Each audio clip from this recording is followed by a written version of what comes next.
I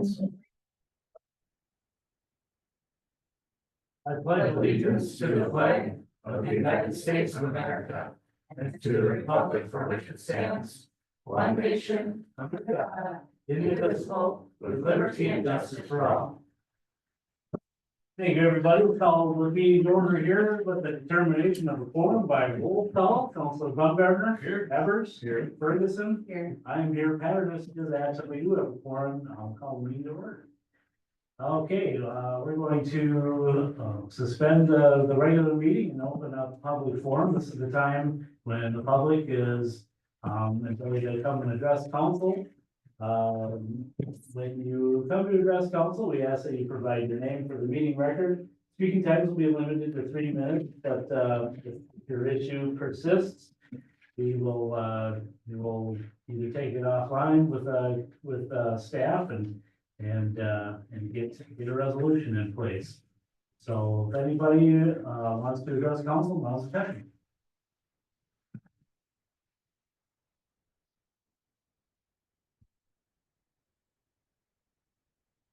You know me, I'm Todd Howard. Tonight, my issue in front of the council is none that you can do anything about. I just want to address the God-given constitutional right that you have to vote. And I encourage all of our folks, it's the ones that are online listening, to exercise that right tomorrow. Be part of the process. There have been men and women that have died in this country to give you the constitutional right to be able to express your vote freely in this great country that we live in. And I just hope that everybody takes the opportunity tomorrow to not only vote locally, but nationally and statewide as well. Take that opportunity, use that opportunity to let your voice be heard. That's my opinion. Thank you, Robbie. Anybody else wish to address council today? Anybody online? Okay, seeing no more public input, we'll close down public forum and open up again the regular meeting.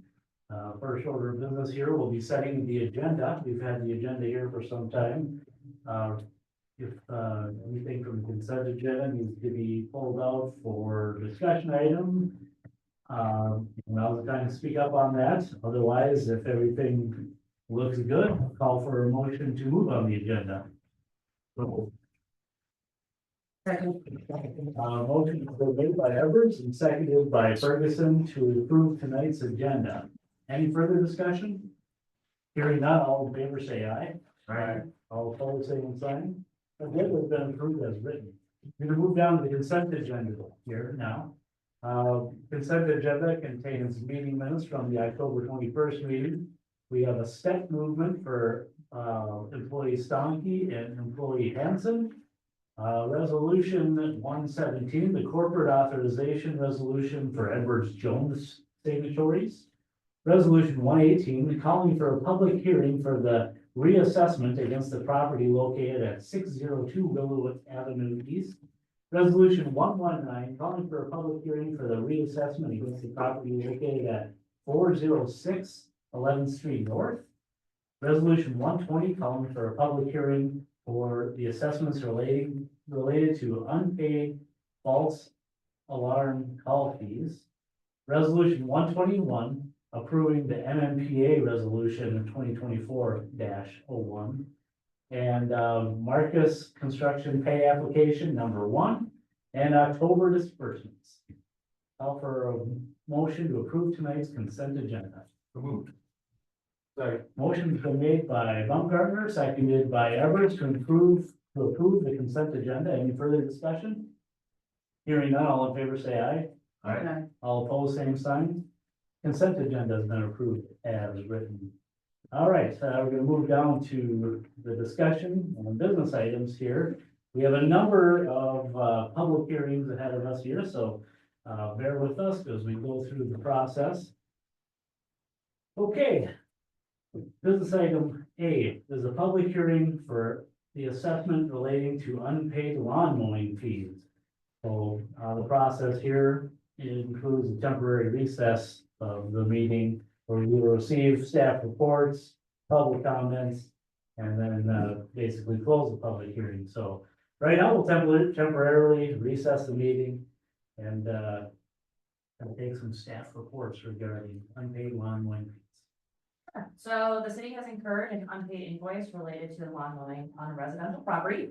The city is authorized to collect this related charge pursuant to Minnesota statutes 429.101 and 429.081.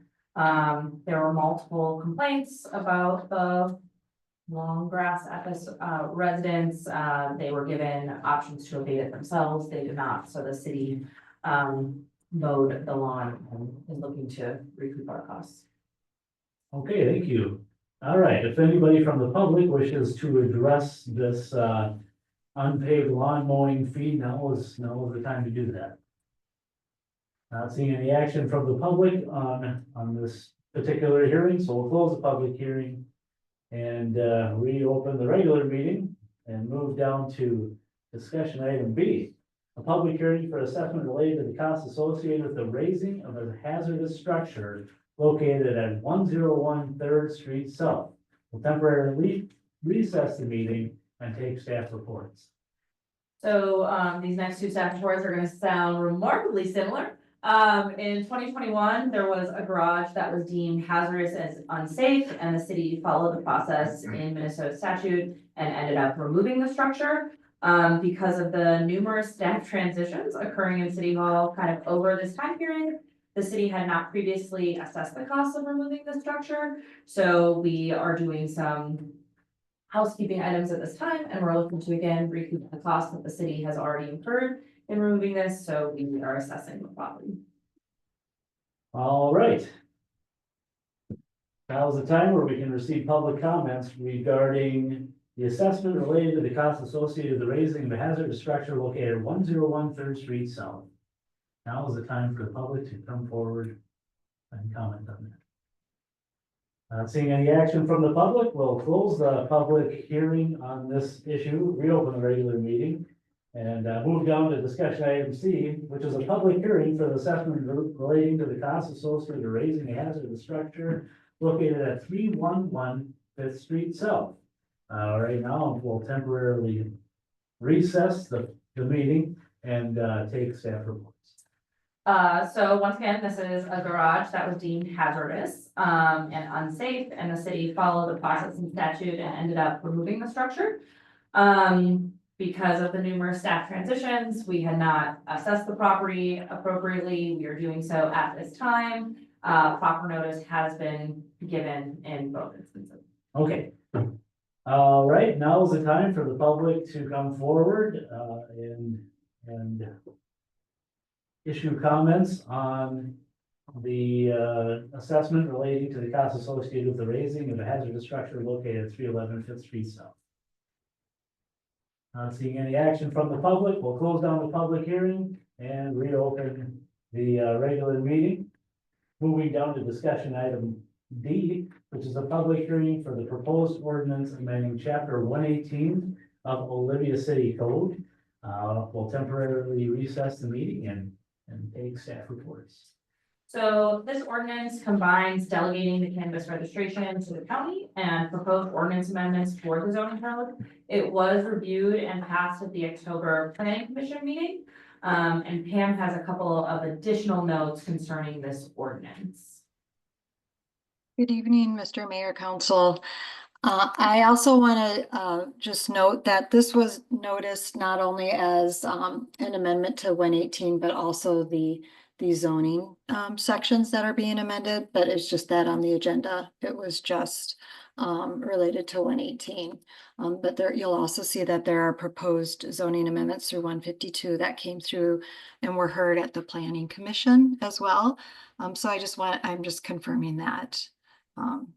And so the 118 is a new section. I know how the council feels about cannabis, but since the council has decided that they don't have really an interest in being registering these retail operations, then the statute says that we need to for lack of a better word, delegate that to the county. So the county then knows that we would prefer that they do the registering as opposed to the city. So that's what 118 is. There's also some potential licensees that are referenced in there under 118.03. There's a process that was set up by the state for some applicants. Some of them are social equity applicants is what they're called. And to apply early to get kind of first in line for these licenses that the state is eventually going to be issuing. And so since the state has allowed that to happen and they've closed it now, and then they're going to start a lottery system for these pre-applicants. The pre-applicants still have to check with the local jurisdiction of the address of where they intend to open up their business, and that still has to comply with the city zoning, which is why you see the later part of this ordinance with the zoning amendments. But it also, because of how the process is set up about these pre-approved, there has to be some kind of system in place for us to have some certification of where these proposed businesses want to go, and if the state reaches out to us. So that's what this 118.03 does. It gives authority to the city administrator or their designee to certify whether a proposed business complies with our zoning ordinances. So it's just a process piece to put into place.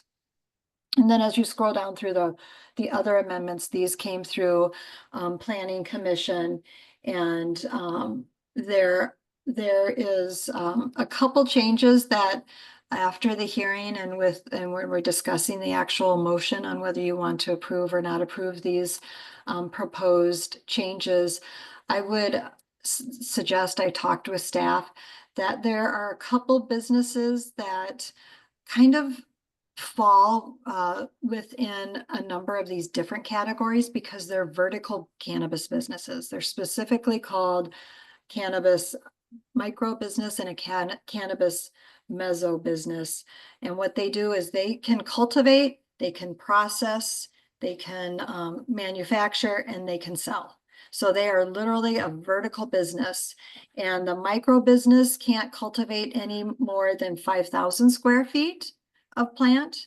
And the macro business, and the micro is all inside. Macro business can cultivate up to 15,000 square feet or 1 acre outside.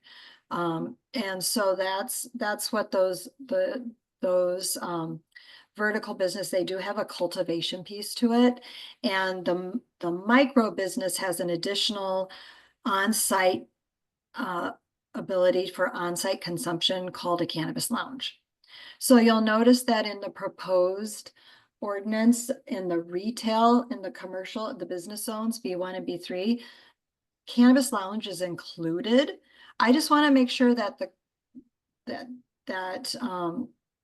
the council is okay with having, there's not, the delivery business is a permitted use and a hemp retailer is a permitted use. I don't know how it would be operationally possible to have a cannabis lounge there unless it's somehow offsite and they're supposed to be on site, because you don't have manufacturing or processing or cultivating allowed in, or those meso or micro businesses in the B district. So that would be one question I would have for the council after the hearing and once you have your conversation. Do you want to allow micro and meso businesses to be located in your B districts? And if not, then we should probably move the cannabis lounge out of there. And then I would say in your industrial district, in that I2, I believe, is that right, Elizabeth? In the I2, we had the proposed where we would locate the meso and specifically call them out since they're kind of a combination of different businesses. The micro I1 and I2. Okay, I1 and I2. And again, a good conversation for council to have after the hearing. Are you okay with these meso and micro businesses being in one, both of your I districts? We have to have them, we have to allow them somewhere. We can't completely prohibit them. So with that is my overview. I'm open for questions now or when you're considering the actual ordinance amendments. Well, we might as well get the conversation out of the way here, huh? Anybody from council wish to develop a conversation about the cannabis lounge concept in the B1 and B3 zoning districts, or the manufacturing processing items in the high. And the lounge isn't allowed in the B districts because of the micro vertical integration where they're not allowed to grow in the B district. I didn't quite. Right, you can allow, you could allow the whole micro business in a B district. But knowing that then at that location in your B district, they could cultivate up to 5,000 square feet indoors. They could, and then they could, produce the product on site as well. So they would be they can cultivate, they can manufacture, and then they can actually offer it to sell. Think about a like a brewery. That's what it is for cannabis products. I don't think we should restrict it at all. We wouldn't restrict it for breweries on the phone, so why would we restrict it to that? There's no reason to restrict it yet, right? I mean, it's, I agree with you. If it became a problem, we can revisit it. Chief, you have any input on it? No, I agree with the council members that have spoken. It is really looking like equal to alcohol. Sure. It's just going down the same path. And if you're impaired on alcohol or marijuana, you're impaired.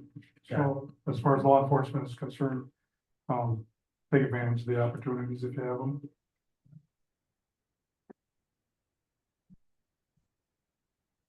I think the consensus of council is that the lounge concept, including mezzo and micro, is appealing to the council in the B1 and B3 districts, and I would assume the manufacturing and processing in the high districts is also. So I'll just, depending on what we hear at the hearing and what the council decides at the time of the recommendation for the motion, it would just be adding for clarity that mezzo and micro businesses are allowed in all those zones as well. Just so it doesn't get confusing for any future staff. Well, we can all talk about it here. Staff felt understanding these definitions much more clearly in our code for future generations would be incredibly efficient. Okay. Well, thanks for walking us through that. I appreciate it. Thank you, Pam.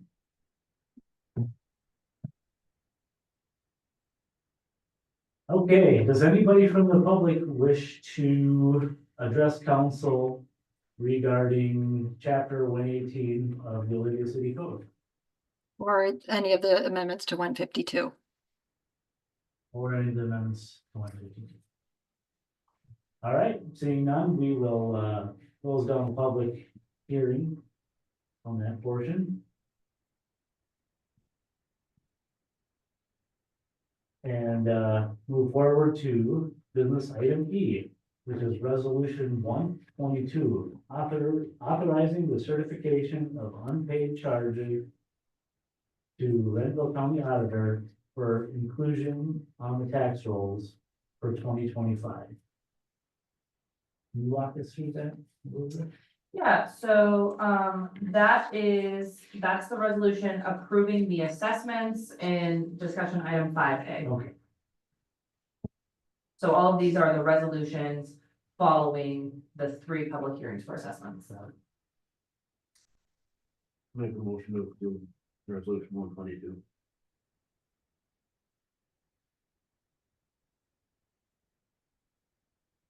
there's a motion on the table to approve resolution 122. Is there a second? Second. Motion's been seconded by Baumgartner to approve resolution 122. Any further discussion? Hearing none, all in favor say aye. Aye. All opposed? All right, 122 passes. Resolution 123, adopting assessment relating to the costs associated with the raising of a hazardous structure located at 101 3rd Street South. We talked about it. I'll for a motion to approve that resolution. So moved. Motion's been made by Baumgartner, seconded by Evers to approve resolution 123. Any further discussion? Hearing none, all in favor say aye. Aye. Any opposed? Resolution 123 passes. Resolution 124, adopting the assessment relating to the costs associated with raising a hazardous structure located at 311 Fifth Street South. Call for a motion to approve that. So moved. Second. Motion's been made by Ferguson, seconded by Baumgartner to approve resolution 124. Any further discussion? Hearing none, all in favor say aye. Aye. All opposed, same side. Resolution 124 carries. All right, now we have ordinance 9. We just got done discussing that. If you guys are following, it's chapter 118 of Olivia City Code regarding cannabis and hemp businesses. The council has decided that we would also like to add in there that we will be in favor of adding mezzo and micro businesses in B1 and B3 zones. And the production and manufacturing pieces in the I zones. Call for a motion to approve. Well, just for purposes of my clarification, Mr. Mayor, may I ask a question? So I heard, and I wanted to confirm, so the direction of the council would be to allow mezzo business and micro businesses, all portions of those, since they're in one building in all of your districts, basically, in the Bs and the Is. So not just portions of those businesses, but if the entire business. That is correct. Okay, perfect. I just wanted to clarify that. That's the understanding of the council, right? Yeah, we don't want to restrict businesses. Okay. Very good. All right, we'll call for a motion to approve ordinance 9. So. Second. Motion. One second, do we need it amended to include micro and mezzo businesses in those categories? Correct. And then maybe direction as part of the motion direction that that staff can revise the ordinance to reflect including clarification of including those businesses. And so then it wouldn't need to come before council again if the motion states that. Because right now we don't have micro and mezzo businesses specifically called out in the B districts. Sorry. We'll call for a motion to amend ordinance 9 to include mezzo and micro businesses in the B1 and B3 and the I districts in the city of Olivia. Call for a motion to approve that amendment. Second. Motion's been made by Evers, seconded by Baumgartner to approve the amendment to ordinance 9. Any further discussion? Hearing none, all in favor say aye. Aye. All opposed, same sign. The amendment to ordinance 9 carries. We will bring back a community copy next meeting. We'll call for a motion to approve the amended ordinance 9. Moved. Second. Motion's been made by Baumgartner, seconded by Ferguson to approve the amended ordinance 9. Any further discussion? Hearing none, all in favor say aye. Aye. All opposed, same sign. All right, motion carries. Moving on to, that's all good. All the rules here, right? Moving on to resolution 125, the authorizing title and summary publication of 2024-09. So this is because the ordinance is 3 pages long. It's too long to print in the paper. So if you guys approve this resolution, we will do a summary publication of the ordinance in papers. Call for a motion on that. So moved. Motion's been made by Baumgartner, seconded by Evers to approve resolution 125. Any further discussion? Hearing none, all in favor say aye. Aye. All opposed, same sign. All right, 125 carries, and we're moving on to an actual discussion item, the Bold Community Pool Project. And we have Jason Murray joining us virtually. Hey, Jason. Hi, Jason, to talk about the pool. Good evening, Mayor and Council. A couple things before I jump into action items. I just wanted to share with Council the bond schedule, the final bond schedule that occurred from the sale on October 22nd. Here you can see in your packets just the summary schedule there that I have. $795,000 bond purchase, net effective rate over on the right-hand side, you'll see 4.29. I always like to share, my preliminary, was roughly right around that 4.45, range. So we were slightly under where I thought we'd be, excuse me. And that, so DA Davidson was the ultimate purchaser of it, but they sold also in sublets. As you look down below on the bottom of my summary schedule, you'll see interest rates that range from 3.55 up to 4.125, and there's groups. There's 3 to 4 bonds in each of those categories. Basically, those are term bonds, what we call term bonds. And so there was really 4 term bonds sold for this. And my understanding through DA Davidson, the local bank through a consortium was part of the low bidder on the first 2 term bonds, that 3.55 and 3.85. I don't, that was just final comments made by DA Davidson after the sale that we had a local purchaser, local financial institution through a consortium purchase those 2 first term bonds. So as you can see, average payment is about $72,000 a year for 15 years. And final net effective rate was that 4.29. Any questions, council, on the bond schedule? If not, the second document there was just the bond purchase agreement. That agreement is again with DA Davidson. That was on final sale. We had the mayor and city administrator sign that based on the final sale there on the 22nd. So tonight, council, we're just really ratifying. We have 2 actions tonight.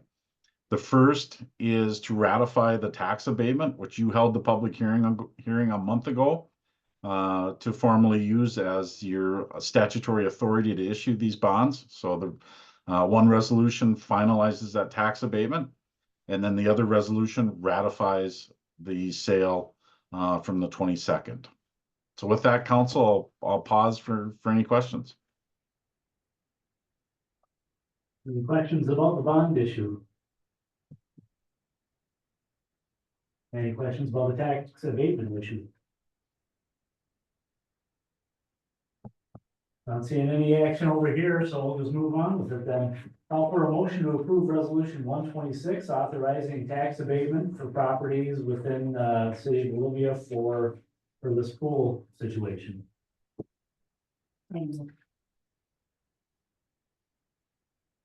Motion's been made by Ferguson, seconded by Evers to approve resolution 126. Any further discussion? Hearing none, all in favor say aye. Aye. All opposed, same sign. Aye. All right, we have a divided council, so we will take votes by roll call. Okay. So we are voting on resolution 126, either aye or nay. Councilor Baumgartner, Nay. Evers, aye. Ferguson, Aye. I am a yes. The resolution passes. All right, moving down to resolution 127, the actual bond.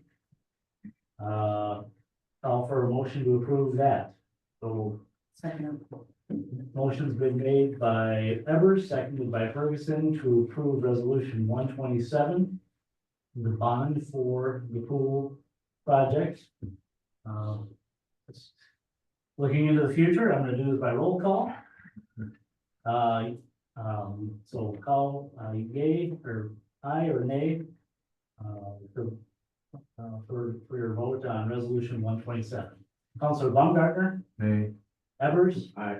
Ferguson, Aye. I'm an aye. 127 passes. Thank you, Jason. Yep, thanks, Mayor. Thanks, council. Thank you, Jason.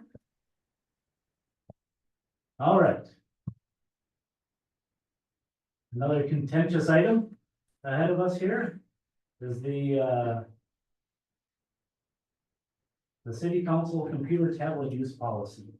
Yes, so looking forward and being proactive, understanding that there will be new people joining city council in 2025, I decided to take a look at our computer tablet policy. It was determined to be out of date. And so in working with Pam, we decided to model our new computer tablet use policy based on the League of Minnesota Cities recommendation of their computer use policy. So that's what you see in front of you. Some of the most noticeable changes at the end of a city council member's term.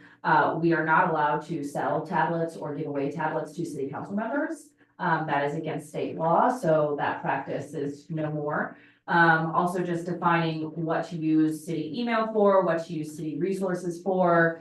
Cybersecurity is a real threat now, especially to smaller cities without a lot of local expert resources in it. So making sure that our city resources and technology are as safe and secure as possible. That's kind of the high level overview of the new policy.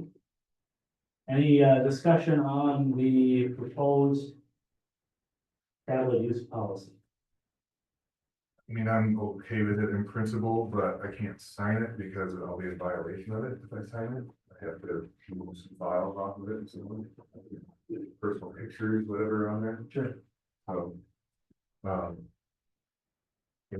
So it's really restrictive. And it opens up, like, we have to be very careful then about even, you can read emails on a different computer, say a personal computer. But then if you were to copy anything off of the email, put it on your hard drive, work on it, and then copy it and put it back into the city email, now you're opening up that computer to be searched in worst case scenarios. So it's an onerous It is, policy. you were open to be searched in that way even before the policy was created. Okay, Like legally, if that was the instance, this policy doesn't change that. You were open that way before. This just makes it actually clear for what precautions and measures you need to take to protect your personal property as well. Right, if a device was used in official city business, then that device is subject to investigation. yeah. And then, you know, no USB drives, no flash drives, no printers. I mean, so it's becomes a very single use tablet. Then brings up the question is it worth the city providing? Buying it. So you'll see actually there, it's, one of the things that was changed in the policy is we purchased a tablet at the request of a council member. Now, it's not a given that we're just spending $1,000 on a tablet if a council member says, no, I'm not actually gonna use that. I really only need access to my email. I'm comfortable with just reading email and composing email on my phone, which is all over the city servers, which means nothing else would be linked. So there is that part of that discussion as well as, you know, every new council member can determine for themselves, is it worth it, is it not, before we actually expend the purchase.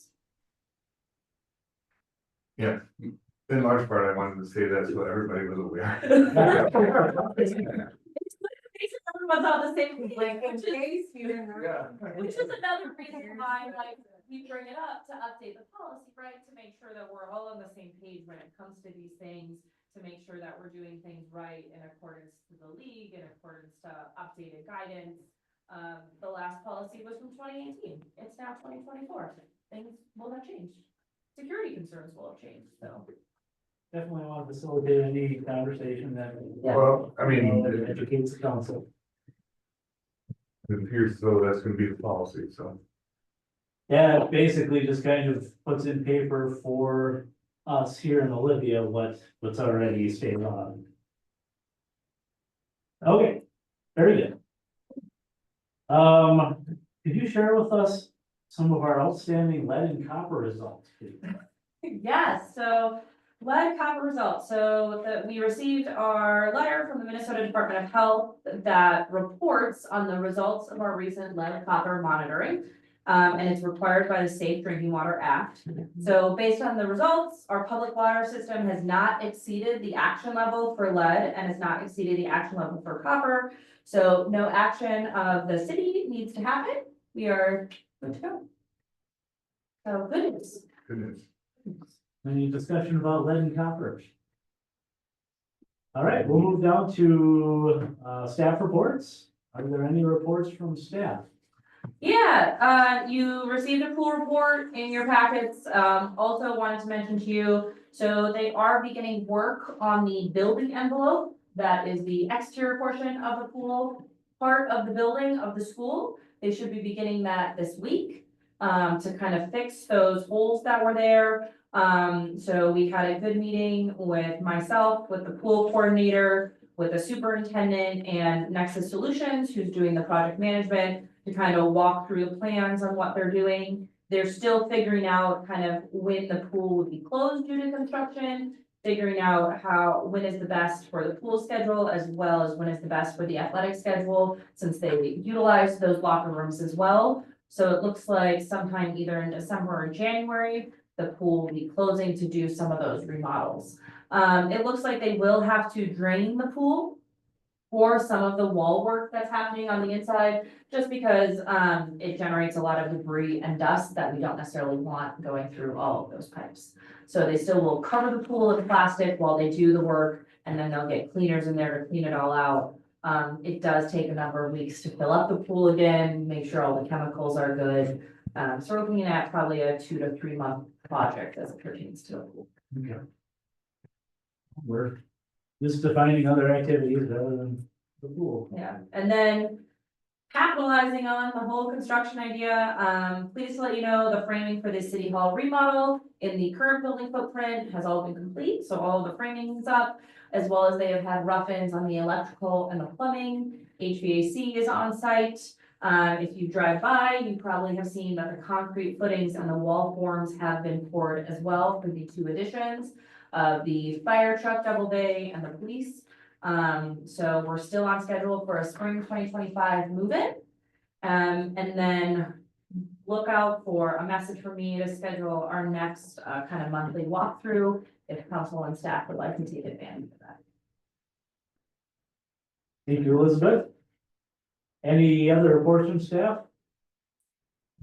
Any reports from council? Quiet on the meeting front. All right. Do we have a couple of notices of communication here? Just a reminder to everybody that the general election is tomorrow. We talked about the hours of operation here. The polling place is here, the Olivia Library, open from 7 a.m. till 8 p.m. tomorrow. We encourage everybody to come and cast their vote. Kind of in the same vein here, we do have a Cannabis board meeting on November 12th at 5:30. That'll be here as well. That'll be to certify the local election. All right, with no other business on the agenda, we'll call for a motion to adjourn tonight's meeting. Second. Motion's been made by Evers, seconded by Baumgartner to adjourn. Any further discussion? Hearing none, all in favor say aye. All right. All opposed, same sign. We are adjourned. Thank you, everybody.